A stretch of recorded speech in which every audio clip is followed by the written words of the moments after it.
"We want a calm Thanksgiving with your sister's family," my parents wrote. I replied, "Enjoy yourselves." They never suspected I had invited everyone else to my new French villa.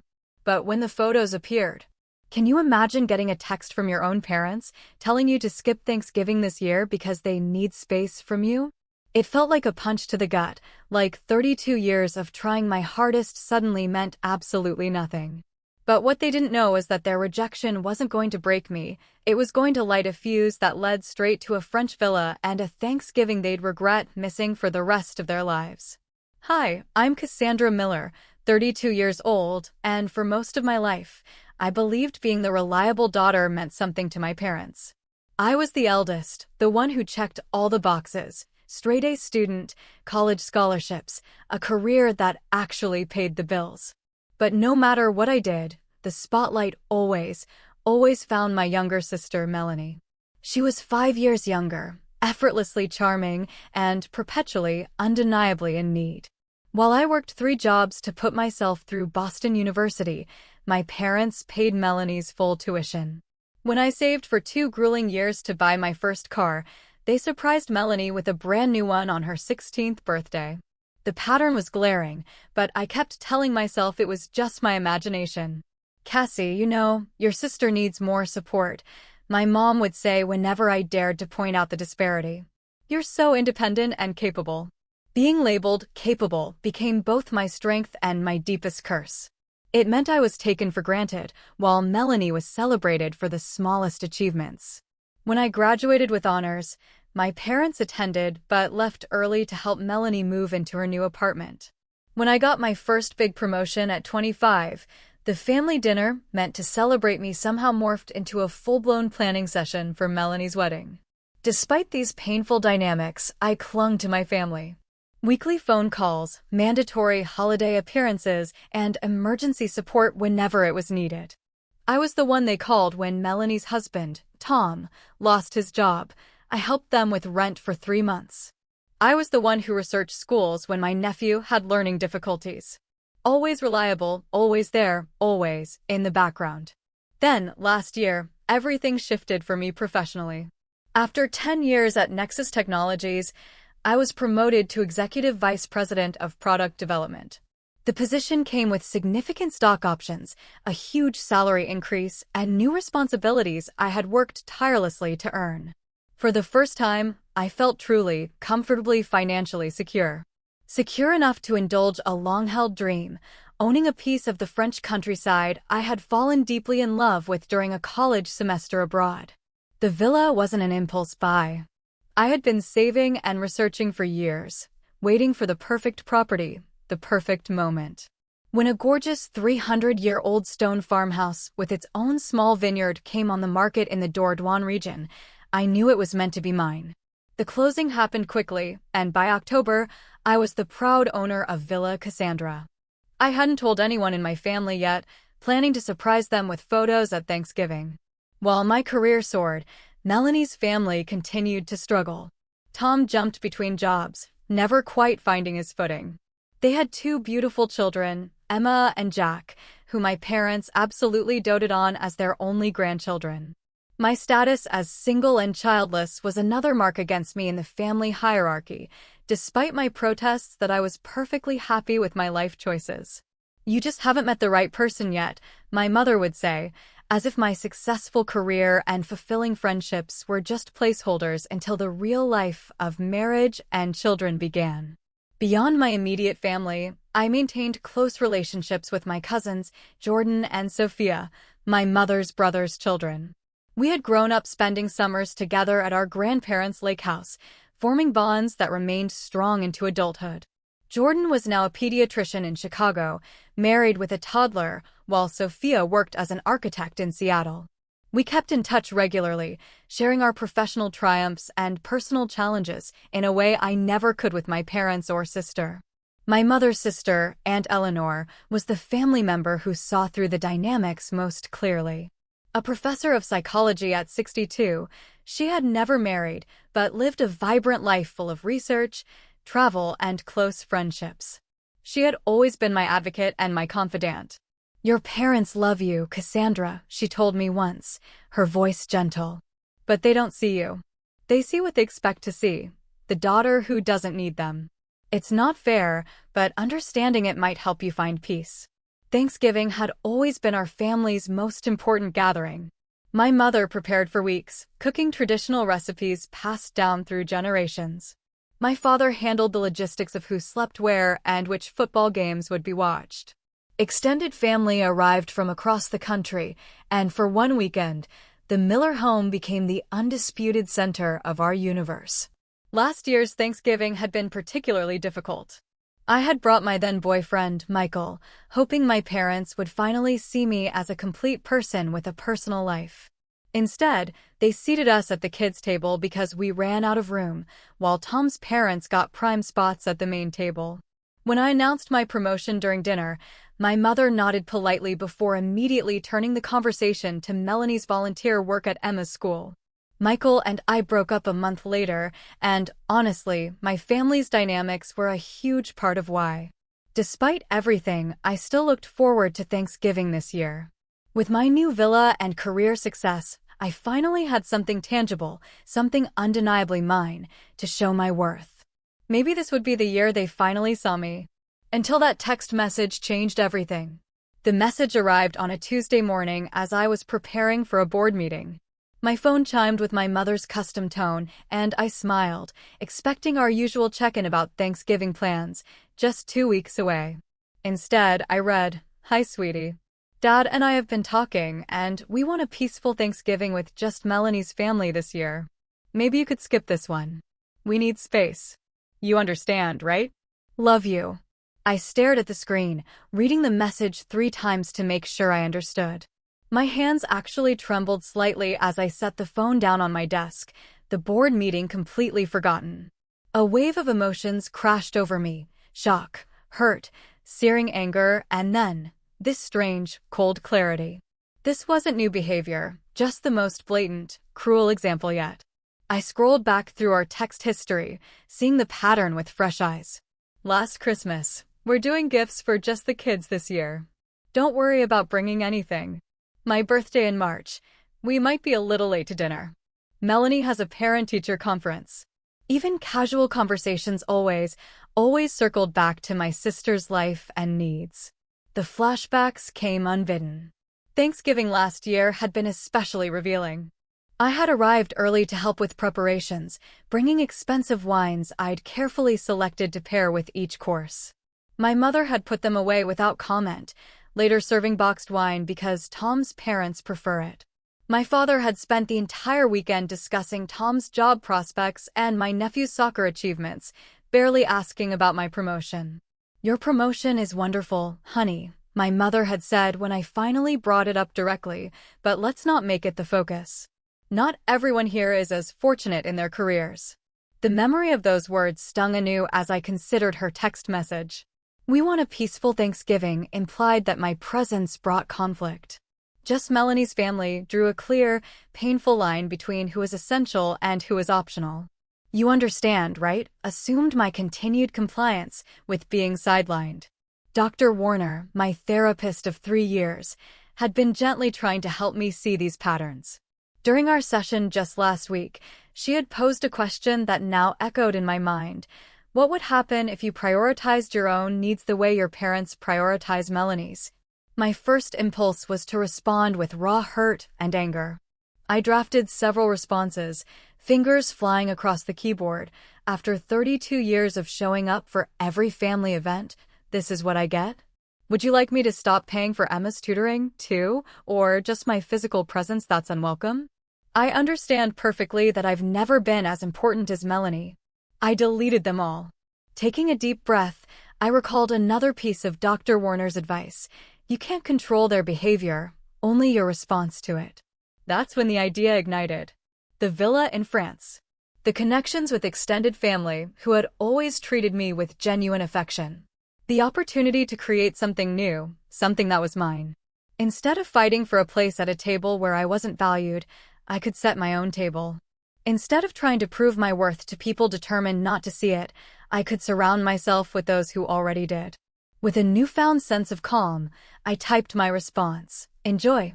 That single word felt more powerful than any angry paragraph. It offered no resistance for them to push against, no guilt for them to manipulate, no emotion for them to dismiss. Just acceptance. And the beginning of my liberation. As I sent the text, I felt something shift inside me. The constant ache of seeking approval began to subside, replaced by a surge of excitement for what I could create. My parents didn't know about the villa yet. Nobody did. They had no idea that their rejection was about to become the catalyst for something wonderful. That evening, I sat on my apartment balcony overlooking Boston Harbor, notebook in hand, planning my alternative Thanksgiving. The hurt was still there, a dull throb beneath my breastbone. But alongside it grew a wildfire of possibility. For the first time in my adult life, I would celebrate a holiday entirely on my terms. Thanksgiving in France, I wrote at the top of the page. Then I began listing names of people I wanted to include, people who had shown me genuine love and appreciation, people who saw me clearly, people whose company brought joy rather than anxiety. As the list grew, so did my conviction. This wasn't just an alternative plan. This was a new tradition, forged from the ashes of exclusion. By midnight, my heart felt lighter than it had in years. The message that had started the day as a painful rejection had transformed into an unexpected gift, the permission to finally put myself first. With only 2 weeks until Thanksgiving, I had to move quickly. The next morning, I started making calls, beginning with Aunt Eleanor. "They did what?" she exclaimed when I told her about my parents' text.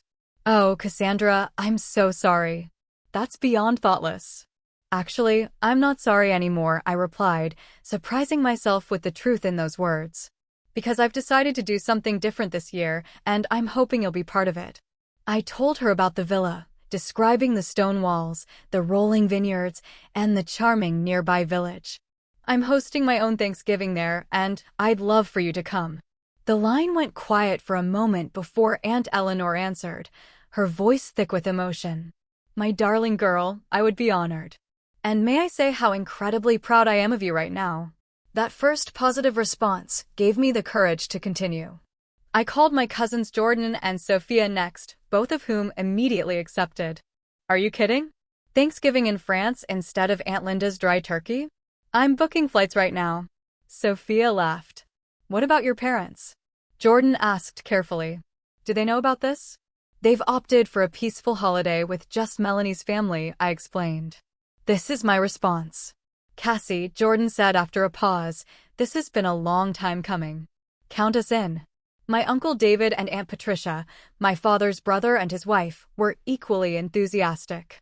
Their daughters, my cousins Madison and Leah, both in college, squealed with delight at the idea of an international Thanksgiving. Even my mother's brother Michael and his husband James, who usually spent holidays with James's family, rearranged their plans to join us. As RSVPs came in, I felt a growing sense of validation. These people valued me enough to change their holiday plans on short notice, to book international flights, to embrace something new. Their enthusiasm was healing something deep inside me that I hadn't realized was so badly wounded. The logistics were complicated but energizing. I worked with a local property manager in France to prepare the villa, ordering additional beds and linens, stocking the kitchen, and arranging for a rental van to transport everyone from the airport. I researched traditional French markets to find ingredients for our Thanksgiving feast, planning a menu that would honor American traditions while incorporating local French specialties. The most surprising contact came 3 days after I began making arrangements. A text from Tom, Melanie's husband. "Can we talk? It's important." Cautiously, I called him during my lunch break. "Cassie, I heard you're not coming for Thanksgiving," he began. "That's right," I replied neutrally, not explaining further. "Look, things are weird right now," he continued. "Melanie doesn't know I'm calling you. Your parents told us they suggested you might want to skip this year, but something about it doesn't feel right."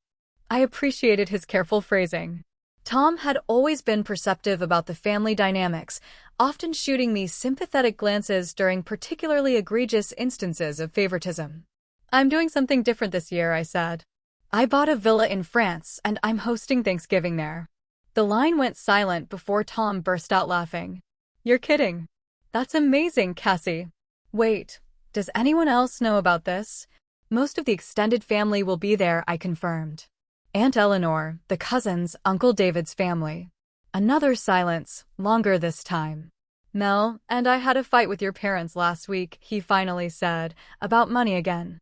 They promised to help with Emma's private school tuition, then pulled back, saying they need to set boundaries. Suddenly, they're all about boundaries. I wasn't sure how to respond, but Tom continued. I know it's complicated between you and Melanie. But would there be room for us? The kids would love to see France, and honestly, I can't face another Thanksgiving with your parents right now. My immediate reaction was resistance. Melanie had always been the center of family attention.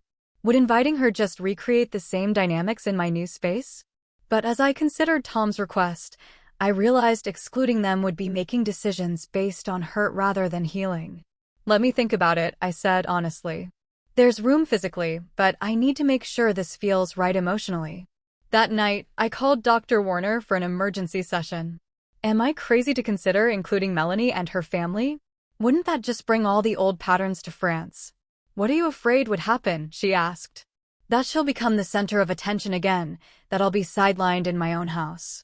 Who would put her at the center? The question stopped me short. In France, there would be no parents playing favorites. The dynamics would be different because the key players would be different. And maybe, just maybe, away from our parents' influence, Melanie and I could find a new way to relate to each other. The next day, I called Tom back. You're all welcome to come. But Tom, this needs to be different. I need Melanie to know this is my space, my celebration. I understand, he said quietly. And Cassie, thank you. I think this could be good for everyone. As Thanksgiving approached, the excitement built with each confirmed flight, each menu decision, each preparation completed at the villa. What had begun as a reaction to rejection was transforming into something joyful and intentional. I was creating a new tradition, one founded on mutual respect and genuine connection. The day before my departure to France, I received another text from my mother, still completely oblivious to my absence. It was the final confirmation that I had made the right decision. They'll let you know their plans, I replied simply, then turned my phone off and finished packing for France.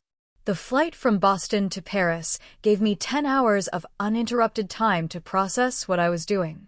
Somewhere over the Atlantic, I realized I wasn't running away from my family problems. I was running towards something new, something authentic, something mine. Landing at Charles de Gaulle Airport early Wednesday morning, I felt a sense of peace wash over me. The familiar language, the smells, the energy, all welcomed me back to the country I had fallen in love with years ago. I collected my rental car and began the 4-hour drive to the Dordogne region, windows down, breathing in the crisp November air. The villa exceeded even my expectations. Situated on 3 acres of land with its own small vineyard, the 300-year-old stone farmhouse had been lovingly restored by its previous owners. Thick walls, exposed wooden beams, and a massive stone fireplace gave it the authentic charm I had dreamed of, while updated amenities ensured everyone would be comfortable. I spent that first day exploring every corner of my new property. The main house had 5 bedrooms, each with its own character. The master suite featured French doors opening onto a private terrace overlooking the vineyard. 3 guest rooms occupied the second floor, while the converted attic space contained a charming 5th bedroom, perfect for the kids. A detached guest cottage would provide additional accommodation for Uncle Michael and James. The kitchen became my immediate favorite space. Rustic yet functional, with copper pots hanging from ceiling beams and a large farmhouse table that could seat 14. It felt like the heart of the home. I imagined family gatherings stretching long into the evening, filled with conversation and laughter. My nearest neighbors, the Moreaus, stopped by that afternoon, bringing a basket of local cheeses and a bottle of walnut liqueur, a regional specialty. Despite my rusty French, we managed a warm conversation. They were delighted by my plans for an American Thanksgiving and promised to show me the best market stalls for fresh produce. Thursday morning, I ventured into the nearby village of Saint Cyprien. The weekly market was in full swing, with vendors selling everything from fresh vegetables to handcrafted pottery. I filled my basket with local specialties, black truffles, foie gras, tender greens, and jewel-toned root vegetables. The butcher recommended a free-range turkey from a nearby farm, which he promised to prepare for collection the following day. Returning to the villa, I began making lists and preparing what I could in advance. Cranberries weren't easily available, so I decided to make a sauce with local red berries instead. I adapted my grandmother's stuffing recipe to incorporate regional bread and herbs. The blend of American tradition and French ingredients felt symbolic of this new chapter one was creating. The first arrivals came early Friday morning. Aunt Eleanor had coordinated with Jordan and Sophia to share a rental car from the airport. Hearing tires on the gravel driveway, I rushed out to greet them. "Cassandra, this is magnificent," Aunt Eleanor exclaimed, embracing me tightly. "You've created something truly special here." Jordan and Sophia were equally effusive, exploring the grounds with childlike excitement. "I can't believe you kept this a secret," Sophia said, linking her arm through mine. "This is the most beautiful property I've ever seen." Throughout the day, more family members arrived. Uncle David and Aunt Patricia brought Madison and Leah, both of whom immediately claimed the attic bedroom. Uncle Michael and James were the last to arrive before dinner, bringing cases of wine selected by James, a passionate enophile. I had prepared a casual welcome dinner of cocoa vin, crusty bread, and local cheeses. As we gathered around the farmhouse table, conversation flowed easily. I felt a sense of rightness that had been missing from family gatherings for as long as I could remember. Here, there were no hierarchies, no favorites, just genuine interest in each other's lives. The most tense moment of the day came with Melanie's arrival. Tom had rented a car large enough for their family, and they pulled up just as the sun was setting, casting a golden glow over the vineyard. I stood on the front steps, watching their approach with a mixture of hope and apprehension. Melanie emerged from the car first, her expression unreadable. We hadn't spoken directly since my parents' text, communicating only through Tom. For a moment, we just looked at each other across the gravel driveway. Then Emma and Jack burst from the car, breaking the tension. "Aunt Cassie," they shouted, running toward me. At 9 and 7, they were still young enough to be uncomplicated in their affection. I knelt to hug them, then straightened to face my sister. "Welcome to Villa Cassandra," I said simply. Melanie stepped forward, her eyes taking in the property. "It's beautiful," she said quietly, then, with visible effort, "Thank you for including us." It wasn't an apology or an acknowledgement of past dynamics, but it was a beginning. I nodded, then turned to help Tom with the luggage. That evening, I gave everyone a tour of the property. The villa came alive with exclamations of delight and the sounds of people choosing rooms and settling in.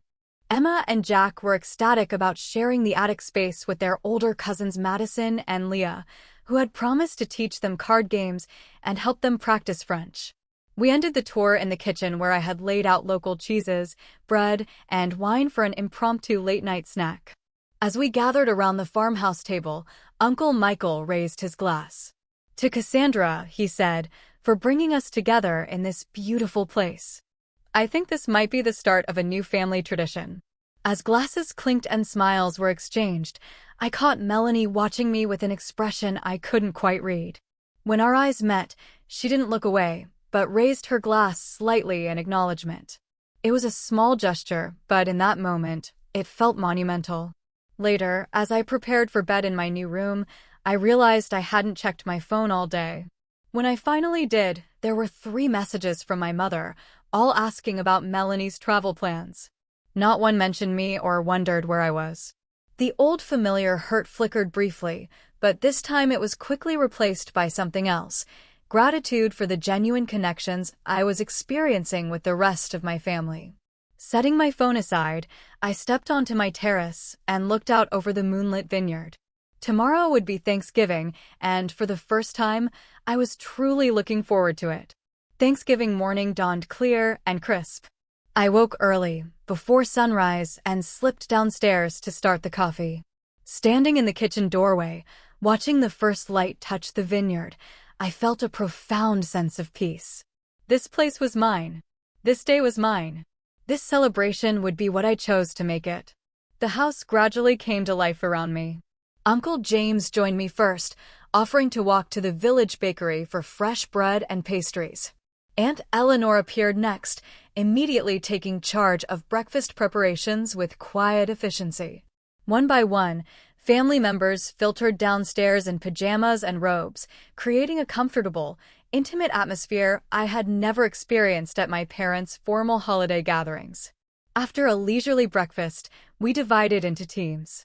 Jordan, Sophia, and I would handle the main cooking.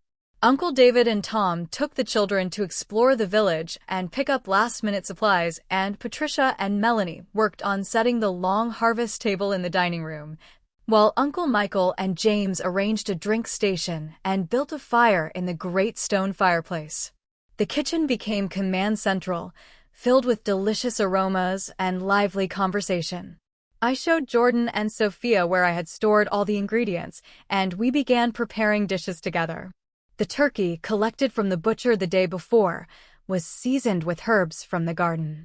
While I prepped a potato casserole, Jordan tackled the mashed potatoes and gravy. "I can't remember the last time I enjoyed Thanksgiving preparations this much," Sophia commented as she chopped vegetables. "Usually, it's all stress and walking on eggshells around Aunt Linda's kitchen rules. Remember when she redid your green bean casserole because you used the wrong kind of onions?" Jordan laughed. "Or when she made that passive-aggressive comment about your store-bought pie crust?" I added, joining their laughter. Aunt Eleanor poked her head in occasionally, offering advice or an extra pair of hands when needed. "You're doing beautifully," she assured me during one such visit. "This is exactly what Thanksgiving should be.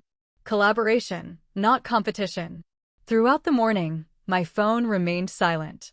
No texts from my parents asking where I was or why I hadn't responded to their messages. It seemed they had accepted my absence without question, which confirmed once again that I had made the right choice.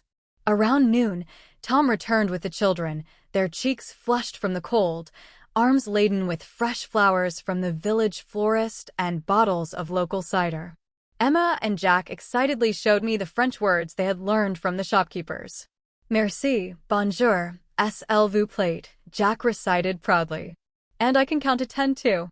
As I praised their new language skills, I noticed Melanie watching from the doorway, her expression softening. It occurred to me that this might be the first time she was seeing me interact with her children without our parents present, without the subtle comparisons and competition they fostered between us. The afternoon progressed in a whirl of activity. The dining table was transformed with linen runners, candles, and flower arrangements. The children created handmade place cards for everyone, decorating them with drawings of turkeys and French flags. Madison and Leah taught Emma and Jack how to fold napkins into elaborate shapes, resulting in a table setting that was both elegant and playfully personal. Around 3 o'clock, as the turkey roasted and side dishes were being finalized, multiple phones around the villa chimed almost simultaneously. I was crimping the edge of a pie crust when Aunt Patricia called from the living room. "Cassandra, you might want to see this." I wiped my hands and joined the others who were gathered around Uncle David's phone. He handed it to me wordlessly. It was a text from my mother. "David, are you and Patricia doing something for Thanksgiving? Melanie isn't answering our calls and we're getting worried. We're supposed to be having dinner in an hour." Similar messages had gone to Jordan, Sophia, and Aunt Eleanor. Everyone had received some version of the same panicked question as my parents slowly realized that not only was Melanie missing, but apparently the entire extended family had other plans. "They still don't know," Sophia said, looking at me. "Should we tell them?" I considered the question carefully. Part of me wanted them to discover through social media later, to feel the full impact of what they had missed.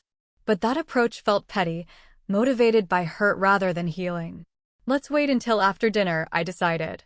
"Today is about us, about this new tradition we're creating. Let's keep it positive." Everyone nodded in agreement, and we returned to our preparations.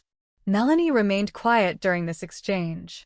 But as we walked back to the kitchen together, she finally spoke directly to me. "I should have told them we were coming here," she admitted. "I just couldn't figure out how to explain it without making them feel bad or making myself feel worse." "You don't owe them an explanation," I replied. "Neither of us do." Melanie looked at me for a long moment. When did you get so strong, Cassie? The question caught me off guard. I don't know if it's strength exactly, maybe just self-preservation. Well, whatever it is, I admire it. She hesitated, then added, and I'm sorry for a lot of things.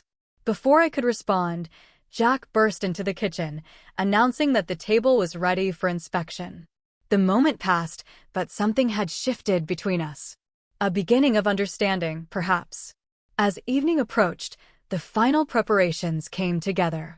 The turkey emerged from the oven, golden and fragrant. Side dishes were transferred to serving bowls. Wines were uncorked to breathe.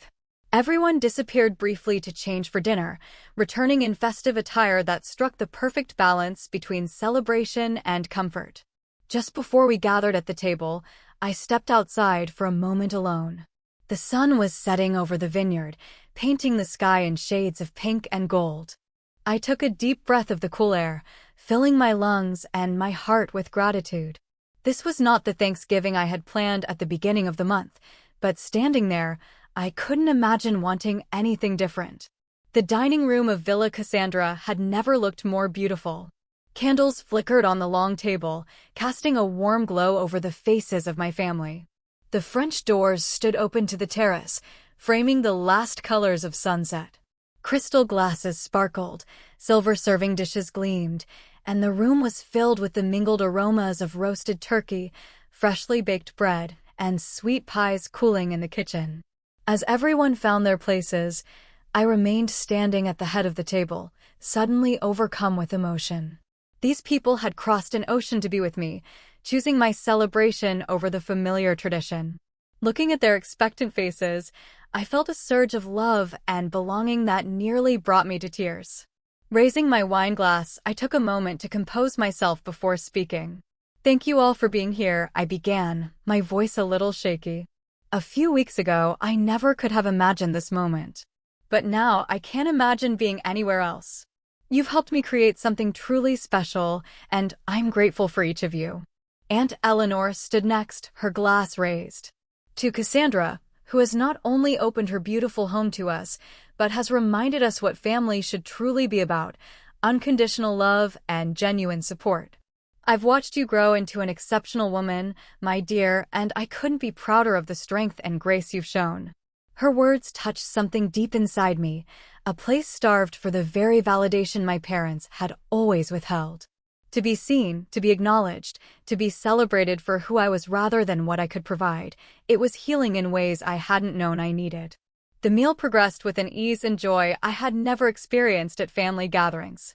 Dishes were passed, compliments exchanged, and conversations flowed naturally between serious topics and lighthearted banter. Jordan shared stories about his pediatric practice, while Sophia described her latest architectural project. Uncle Michael and James entertained us with tales from their recent travels in Southeast Asia. When the turkey platter reached Melanie, she served her children first, then turned to me with an unexpected smile. "This is the most delicious turkey I've ever had at Thanksgiving," she said, loud enough for everyone to hear. Mom would be jealous. The table went momentarily quiet at the mention of our parents, then erupted in laughter, the tension broken. Others began sharing their own stories of previous Thanksgiving disasters and family dynamics. Remember when Aunt Linda refused to let anyone help in the kitchen, then complained for months about how no one helped? Uncle David chuckled. Or when Uncle Robert spent the entire meal talking about his golf game and then got offended when people started their own conversations, added Aunt Patricia. It was cathartic, this gentle acknowledgement of the difficulties we had all experienced but rarely discussed. Not mean-spirited, just honest. And somehow, in the sharing, those memories lost some of their power. As dessert was served, pumpkin pie alongside a French tart tatin, Uncle Michael suggested we continue the tradition of sharing what we were thankful for. One by one, family members spoke their answers, ranging from heartfelt to humorous. When it came to Tom's turn, he looked directly at me. "I'm thankful for Cassandra's generosity in including us," he said sincerely. "And for showing us that sometimes the best traditions are the new ones we create ourselves." Melanie nodded beside him, adding quietly, "I'm thankful for second chances." After dessert, as coffee was being poured, Madison suggested we take a group photo to commemorate our first French Thanksgiving. We gathered in front of the fireplace, arms around each other, smiling genuinely. Leah, our designated photographer, captured several shots before suggesting, "Let's post these. Everyone back home will be so jealous." The casual comment reminded me of what awaited outside our bubble. My parents still didn't know. Everyone was still expecting Melanie and her family for dinner. As if on cue, Melanie's phone rang with my mother's ringtone. She glanced at me questioningly. I nodded, knowing this moment had to come eventually. Melanie answered, putting the phone on speaker. "Hi, Mom." "Melanie, where are you? We've been waiting for hours. Your father is beside himself with worry." "We're fine, Mom. We're having Thanksgiving dinner." "What do you mean you're having Thanksgiving with us? Where are you?" Melanie took a deep breath. "We're in France, Mom. At Cassie's villa." The silence that followed was profound. When my mother finally spoke, her voice was eerily calm. "I don't understand. Cassandra is in Boston."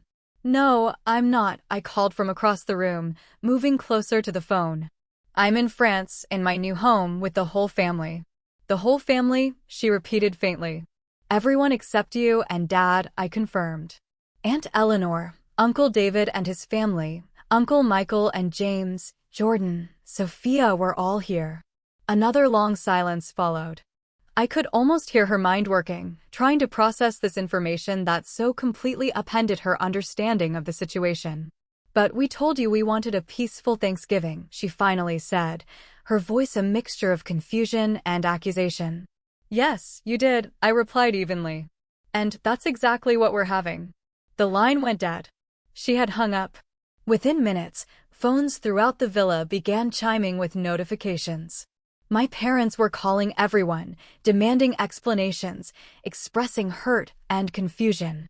Most calls went unanswered as we collectively decided to return to our celebration, to not let their reaction intrude on the warmth and connection we had created. Later, as family members dispersed to various corners of the villa for quiet conversations or games, Leah approached to show me the photos she had posted. They were beautiful captures of our gathering, the elegant table, the joyful faces, the vine-covered stone walls of the villa visible through the French doors. She had captioned it simply, "Best Thanksgiving ever." Hashtag French Villa Life, hashtag New Traditions. The comments were already accumulating, friends and acquaintances expressing admiration and envy.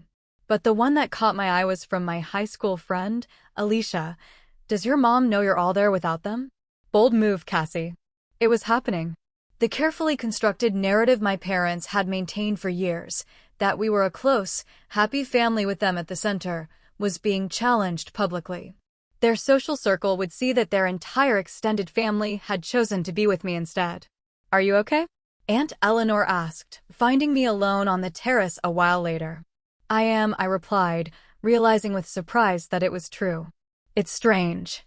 I thought I'd feel vindicated or triumphant, but mostly I just feel peaceful." She nodded, wrapping a shawl around her shoulders against the evening chill. "That's how you know this was the right choice. Decisions made from spite bring satisfaction, but never peace."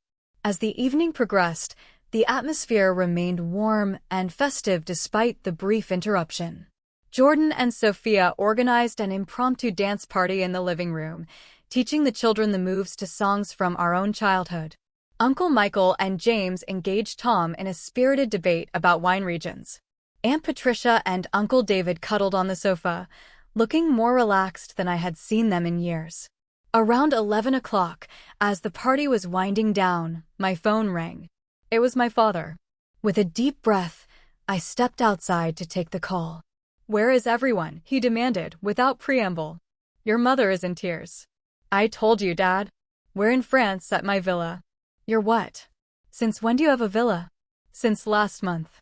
It would have been nice if either of you had been interested enough in my life to know that. The silence that followed told me the barb had hit home.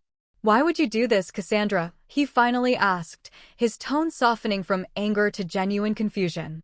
"Why take everyone away for Thanksgiving?" "You told me to skip it," I reminded him. "You said you wanted space. I gave you exactly what you asked for." We didn't mean for you to take the entire family to another continent. What did you expect me to do, Dad? Sit alone in my apartment eating microwave turkey while you had your peaceful dinner with the family members you actually wanted there? His sigh was heavy with the first hints of recognition. It wasn't like that. It was exactly like that, I replied, my voice steady, and it's been like that for as long as I can remember. Before he could respond, I added, I need to get back to my guests now. We can talk tomorrow if you want. As I ended the call and rejoined the gathering inside, I realized something important had shifted. For the first time, I had spoken my truth without anger or accusation, just simple, calm honesty. And for the first time, my father might have actually heard me. The morning after Thanksgiving dawned with a gentle mist hanging over the vineyard. I woke early, my mind already busy processing the events of the previous day. Making my way downstairs, I found Aunt Eleanor already in the kitchen preparing coffee. Couldn't sleep? She asked, sliding a mug toward me. Too much thinking, I admitted. Mom and Dad have been calling all night. I finally turned my phone off. She nodded sympathetically. You'll have to talk to them eventually. I know, just not sure what to say. We sat in companionable silence, watching the mist lift as the sun strengthened. One by one, other family members appeared, drawn by the smell of coffee and the freshly baked croissants James had walked to the village to purchase. The conversation was subdued but content. Everyone still basking in the glow of the previous evening's success. Around mid-morning, as I was helping Emma and Jack build a fort in the living room, Melanie approached with my phone in hand. It's been ringing nonstop, she said. Maybe we should just get this over with. Taking a deep breath, I nodded and accepted the phone. I'll take it in the study. My mother answered on the first ring. Cassandra, finally. We've been trying to reach you all night. I know, Mom. I needed some space. The irony of echoing her words back to her wasn't lost on me. We need to talk about what happened yesterday, she continued, her voice tight with controlled emotion.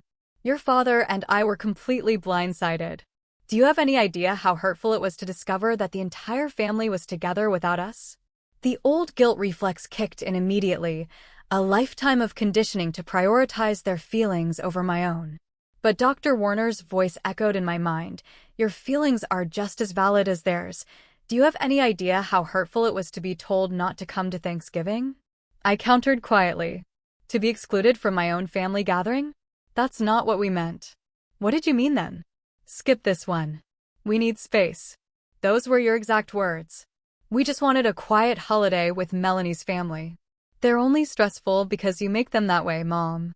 And they're only big because you invite all of Dad's work colleagues, but somehow couldn't find room for me at the main table last year. Her sharp intake of breath told me she remembered that slight, though she had dismissed my feelings about it at the time. That's not fair, she protested weakly. None of this has been fair, I replied.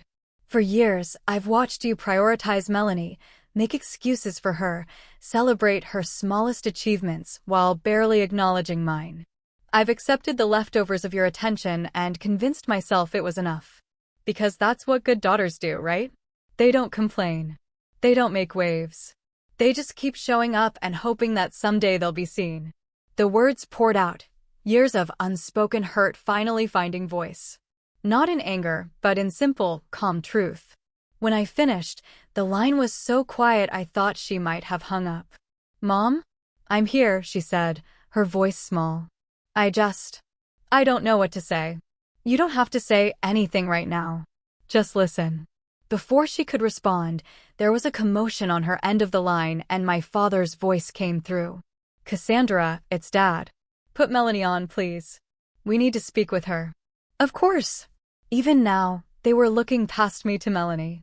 She's not available right now, I said, a renewed determination straightening my spine. But I am. I'm right here trying to have an honest conversation with you both about some very painful dynamics in our family. This isn't the time. When is the time, Dad? Because for 32 years, it's never been the right time to discuss how you and Mom have made me feel invisible. That's ridiculous. We've always supported you. Have you? When was the last time you asked about my work, my friends, my dreams? When was the last time you celebrated my achievements without immediately changing the subject to Melanie's life? Don't answer right now, I continued, my voice softening. I just need you to think about it. Really think about it. The study door opened and Melanie slipped in, questioning me with her eyes. I nodded, putting the phone on speaker. Mom, Dad, it's Melanie. I'm here with Cassie. Melanie, thank goodness. Are you all right? When are you coming home? My mother's voice immediately brightened. Melanie looked at me steadily as she replied, We're staying through the weekend as planned. And Mom, you need to listen to what Cassie is saying. She's right. What do you mean she's right? My father's defensive tone returned. About how you treat her compared to me, Melanie clarified. I've seen it too for years. I just never said anything because. She hesitated, because it benefited me, I guess. And that wasn't fair. The silence that followed her admission was profound. I reached across the desk to squeeze her hand, overwhelmed by her unexpected support.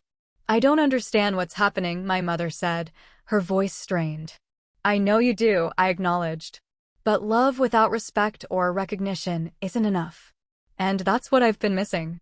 Your respect for my choices. Your recognition of my worth outside of what I can do for the family. What do you want from us? My father asked, his usual confidence noticeably absent. I want you to really see me, I answered simply. Not as an extension of yourselves. Not as Melanie's sister. Not as the reliable one who'll always be there no matter how you treat her. Just me, Cassandra. With my own life and needs and feelings. Another long pause followed before my mother spoke again, her voice small but steady. We can try. I'm not sure we know how, but we can try. It wasn't a complete acknowledgement of everything I'd said, but it was a beginning, more than I had honestly expected. That's all I'm asking, I said. And if you're willing to try, you're welcome to join us next year, here at the villa. Next year? My father questioned. Yes, I confirmed. This is going to be our new tradition. Thanksgiving at Villa Cassandra. After we ended the call, Melanie and I sat in silence for a moment, processing what had just happened. Finally, she spoke. I'm sorry, Cassie. For not speaking up before, for accepting their favoritism all these years. It's not your fault, I told her honestly. They set the dynamic. We just played the roles we were given. Still, I want things to be different between us going forward. I'd like that, too. The remainder of the weekend passed in a blur of sightseeing, shared meals, and genuine connection.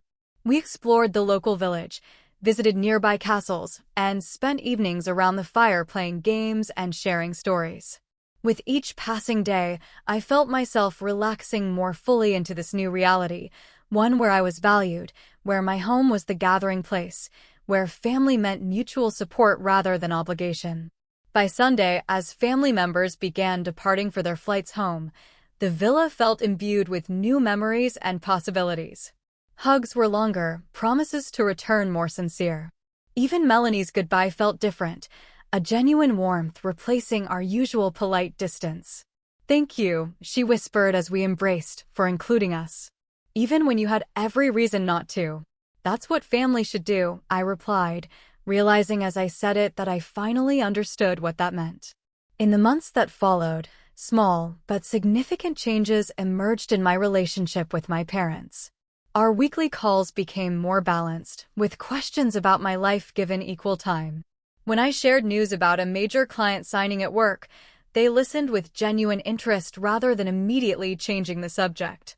It wasn't perfect. Decades of patterns couldn't be erased overnight, but it was progress. As the next Thanksgiving approached, planning began early. My parents accepted the invitation to Villa Cassandra with a humility that would have been unimaginable a year earlier. The guest list expanded to include close friends as well as family, creating a gathering that was both intimate and vibrant. And when my mother arrived at the villa, her first words to me were not about the journey or the accommodations, but a simple acknowledgement that had been 33 years in the making. This is extraordinary, Cassandra. You've created something beautiful here. I'm so proud of you. Standing in my own home, surrounded by people who truly saw me, I felt a peace I had searched for my entire adult life. The journey hadn't been easy, and there would always be challenges in navigating family dynamics. But I had found my voice, drawn my boundaries, and created a space where I could be fully myself. Sometimes the greatest act of love is not accommodation, but truth. Sometimes the most powerful response to rejection is not anger, but creation. And sometimes the family we need is the one we build ourselves, piece by piece, choice by choice, until we find ourselves at home in our own lives. Have you ever had to choose yourself over expectations or create your own traditions when family just wasn't cutting it? I'd love to hear your stories in the comments below. Tell me what you think. I really want to know.